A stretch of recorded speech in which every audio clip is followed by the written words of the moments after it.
चलिए चलते हैं ब्लॉकचेन की दुनिया में।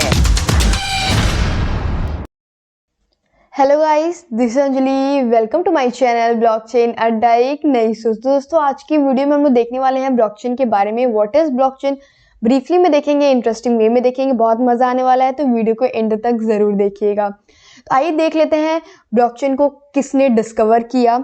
स्टॉट हैबर ने और स्कॉट स्टोनेटा ने डेवलप किया, इसे डिस्कवर किया, राइट। एंड अब आप बोलोगे गूगल पे सर्च करने पे सतोशी नाकामोटो आता है, लेकिन वो है founder of bitcoin, right. Blockchain के फाउंडर ये हैं, राइट। एंड वो उस टाइम पे ज़्यादा पॉपुलर नहीं हुआ रहा हमारा ब्लॉकचेन, अब जाके पॉपुलर हुआ है। क्यों हुआ है? एक क्राइसिस की वजह से हुआ है, जो कि हमारे यूएसए में हुआ 2008 क्राइसिस। वहाँ की जो हमारी इकोनॉमी है यूएसए की, वो काफ़ी गिर चुकी थी एंड रिसेशन का टाइम था, मंदी चल रही थी वहाँ पे। नियरली 9 मिलियन लॉस्ट जॉब हो चुके थे and 1.8 million small businesses close हो चुके थे। कितनी बड़ी अमाउंट है, आप सोच सकते हो। बहुत सारे लोग अपना जॉब खो चुके थे एंड छोटे छोटे जो बिजनेसेस थे वो भी क्लोज्ड हो चुके थे, राइट। तो वहाँ पे इतनी ज़्यादा मंदी चल रही थी। अब लोग ऑफ कोर्स सी बात है काफ़ी प्रोटेस्ट करेंगे। उन्होंने काफ़ी प्रोटेस्ट किया क्योंकि वहाँ का स्टॉक मार्केट बिल्कुल गिर चुका था गाइज। एंड लोगों ने जो भी इन्वेस्टमेंट की थी, जो भी फंड्स में इन्वेस्ट किया था, वो सभी स्टॉक मार्केट गिर चुके थे। लोगों ने आगे फ्यूचर के लिए जो भी इन्वेस्टमेंट, जो भी पैसा रखने का सोचा था, उनके सारे पैसे जा चुके थे। तो लोग ऑफ कोर्स सी बात है वो लोग प्रोटेस्ट करेंगे, राइट। अब देखिए, यहाँ पे प्रोटेस्ट करने की बात तो हो गई, लेकिन यहाँ बैंक का भी जो इन्वॉल्वेशन था वो काफ़ी था। एंड अदर कंट्री की बात करें तो वहाँ पे इसका क्राइसिस का काफ़ी असर पड़ा, क्योंकि काफ़ी कंट्री एक दूसरे से लिंकअप होती है, राइट। अब यहाँ पे देखिए, बैंक जो होती है हमारी लोन्स देती हैं हम लोगों को, राइट।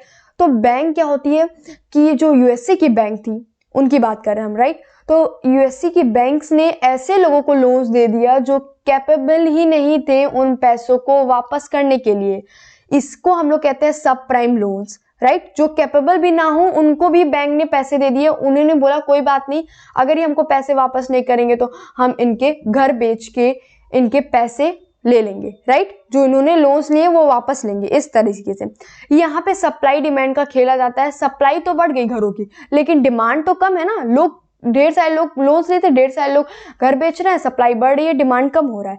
अब देखेंगे गवर्नमेंट ऑफिस जो थी वो बैंक को हेल्प करने के लिए रेडी हो जाती है। वो बोलती है हमारे पास है प्रिंटिंग मशीन, हम छापेंगे पैसा और आपको करेंगे हेल्प, ठीक है। गवर्नमेंट जो थी वो बोल देती है ऐसा बैंक को, यूएसए की गवर्नमेंट्स, राइट। तो ये कुछ स्टोरीज थी जो कि मैं आपको बताना चाह रही थी। अब हम लोग देखेंगे difference between centralize and decentralize. इससे हम लोग को ब्लॉकचेन टेक्नोलॉजी और अच्छी तरीके से क्लियर हो जाएगी। कुछ पॉइंट्स हैं यहाँ पे, ध्यान से देखिएगा आप। कंट्रोल योर फंड्स होता है, मतलब एक आदमी या एक टीम हमारी कंट्रोल करती है हमारे फंड्स को। सेंट्रलाइज में, डिसेंट्रलाइज में हमारा होता है कि हम खुद अपने फंड्स को कंट्रोल कर सकते हैं। You control funds, right. Not anonymous होता है हमारा सेंट्रलाइज एंड एनिनिमस होता है हमारा decentralise. Hacks and money storage जो होते हैं हमारे सेंट्रलाइज में होते हैं एंड नो हैक्स होते हैं हमारे डिसेंट्रलाइज में। सर्वर डाउन टाइम चलता है हमारे सेंट्रलाइज्ड का एंड सर्वर ऑनलाइन चलता है 24/7 हमारे डिसेंट्रलाइज का। ये कुछ पॉइंट्स है जो आपको रिलेट करने में ईजी होगा ब्लॉकचेन टेक्नोलॉजी से। एक डेफिनेशन देखेंगे हम लोग ब्लॉकचेन के ऊपर। Blockchain technology is an advanced database mechanism that allows transparent information sharing with a business network. A blockchain database stores data in blocks that are linked together in a chain. इसका मतलब ये है कि जो blockchain technology वो काफी advance database mechanism है और जो कि अलाउ करती है transparent information sharing with a business network, right. ये जो स्टोर करती है डेटा अपने ब्लॉक्स में और ये link together in a chain. ये चेन में एक लिंक्ड होती है, इसके ब्लॉक्स। नहीं समझ आएगा तो ये डेफिनेशन देखिए, ये काफी इजी डेफिनेशन है। Blockchain is a distributed immutable ledger. Distributed का मतलब, इम्यूटेबल लेजर का मतलब हम लोग देखने वाले हैं। तो आइए देखते हैं पहले डिस्ट्रीब्यूटेड का मतलब।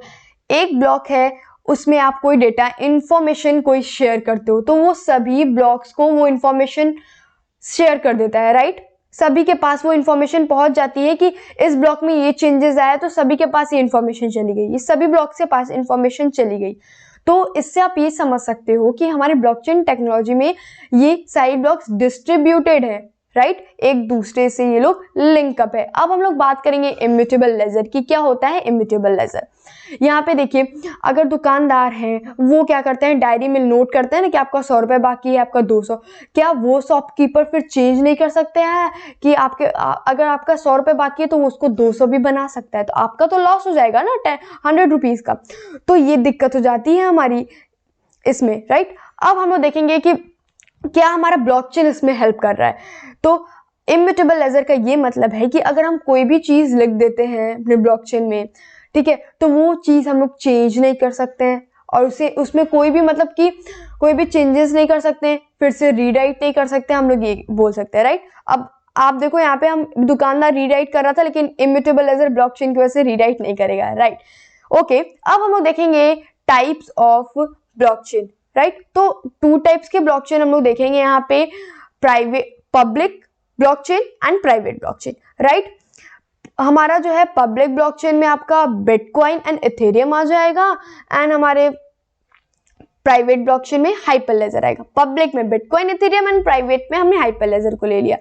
अब हम लोग देखेंगे क्या ये ब्लॉक्स कैसे काम करती है, ब्लॉक्स कैसे कनेक्ट होती है। यहाँ पे ब्लॉक 1, 2, 3 है जो कि चेन से लिंक्ड है, हैश जनरेट हो रहा है 6U9P2 हमारा ब्लॉक 1 का हैश है, प्रीवियस हैश नहीं है, 000 है क्योंकि इसके पहले कोई ब्लॉक ही नहीं, क्योंकि ये ब्लॉक नंबर 1 है। एंड हैश जो पहले ब्लॉक का हैश है वो ब्लॉक नंबर 2 में जाके उसका प्रीवियस हैश बन जाता है। इसी तरह से हमारी सारी ब्लॉक जो होते हैं कनेक्टेड होते हैं किसके थ्रू, हैशेस और प्रीवियस हैशेस के थ्रू। अब आप बोलोगे चलो ठीक है भैया, लेकिन ये हैशेस जनरेट कैसे होते हैं? ये जनरेट होते हैं थ्रू SHA-256 एल्गोरिथम की वजह से। अब आप बोलोगे कि क्या यहाँ पे कुछ हैक्स का भी दिक्कत होता है हमारे ब्लॉकचेन टेक्नोलॉजी में? जी नहीं, क्योंकि अगर आप एक ब्लॉक को करने जाओगे हैक तो सभी ब्लॉक्स पे इंफॉर्मेशन चली जाती है इसके लिए, ठीक है। तो सभी ब्लॉक जब एक दूसरे से कनेक्टेड है तो आप हैक करना बहुत इम्पॉसिबल है, आपको सभी ब्लॉक्स को हैक करना पड़ेगा और बहुत सारी ब्लॉक सेकेंड्स में जनरेट होती हैं, वी नो दैट, राइट। तो it is impossible to hacks this blockchain technology, right. I hope you understand this topic and अगर आपको कोई प्रॉब्लम है so please link on Telegram group, हम आपको सारी डाउट्स आपके वहां पे क्लियर कर देंगे। Thank you so much guys, bye bye, see you next time. अपने को करिए लाइक और अपने गोल को कीजिए सब्सक्राइब। जय हिंद, जय भारत।